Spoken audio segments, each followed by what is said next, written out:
going to read a little Bible down here on the river.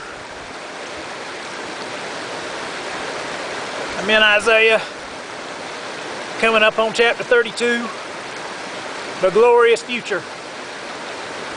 The 3 chapters before it, I hate to tell you, but the only thing that's lasting is a relationship to the Lord. Your family ain't going to provide you happiness, and they can be gone tomorrow. Your money ain't going to provide you no happiness, no satisfaction in life, and it can be gone tomorrow. No thing, no house, no nothing. The only thing that's going to last in this world is the Lord.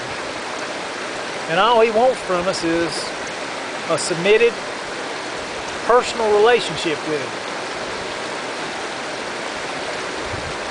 That's it. Think about it. The one who made the sandbox, the gorge, wants to know you. And He wants to talk to you. So when you got a question about a rock, you can say, Lord, tell me about it. And He will. He'll get around to it in His time. When He's ready, that's what He wants. Now I'm sitting in front of a crack, so if a snake crawls out, I might jump a little bit.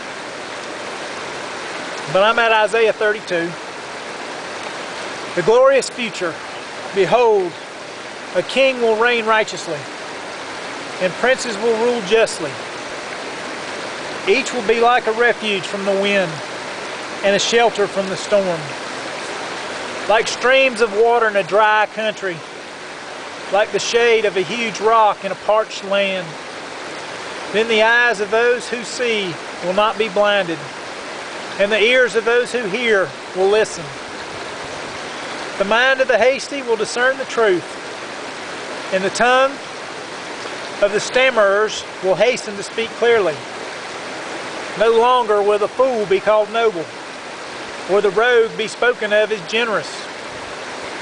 For a fool speaks nonsense and inclines his heart toward wickedness, to practice ungodliness, to speak error against the Lord, to keep the hungry person unsatisfied.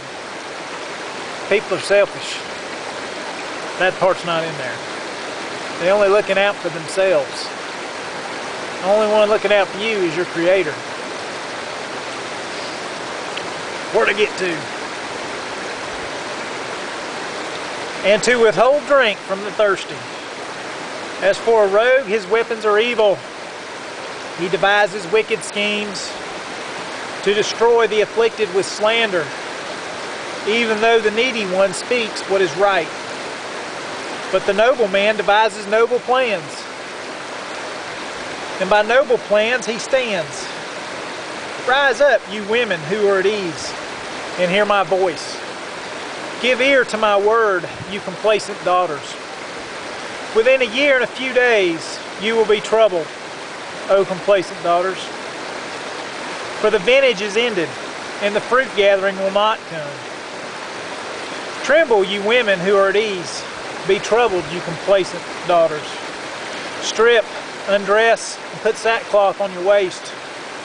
Beat your breasts for the pleasant fields, for the fruitful vine, for the land of my people in which thorns and briars shall come up.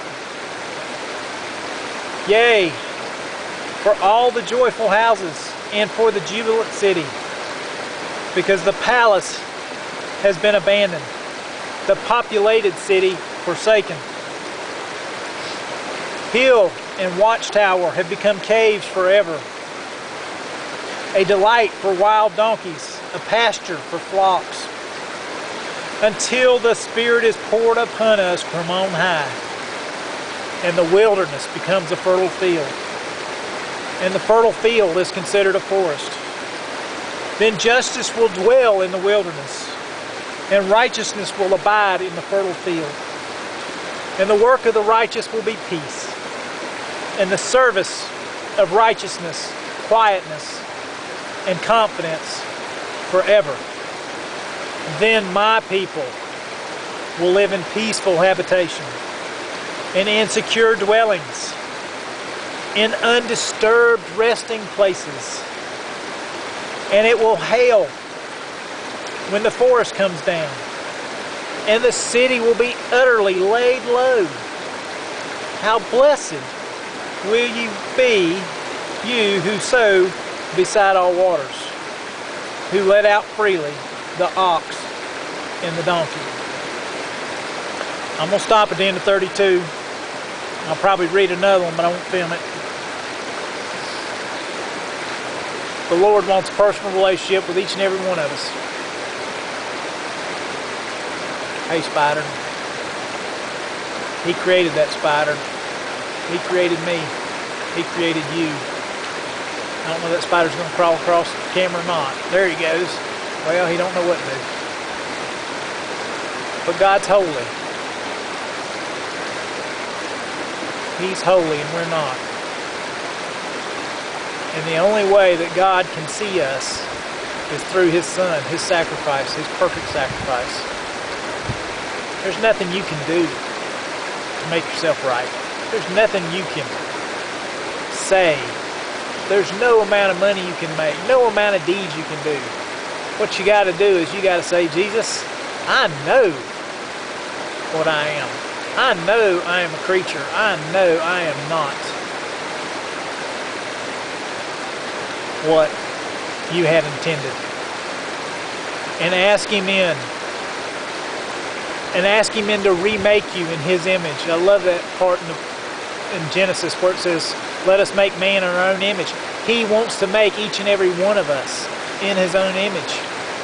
We have to let Him. We have to get out of the way. And He made it possible by His sacrifice on the cross so that we can come incomplete, needing His help in everything else, and cry to Him and say, Father, I'm yours. Do what you would have me to do. Or have your way with me. I think I'm going to read another chapter. If you made it to the end, thanks for watching.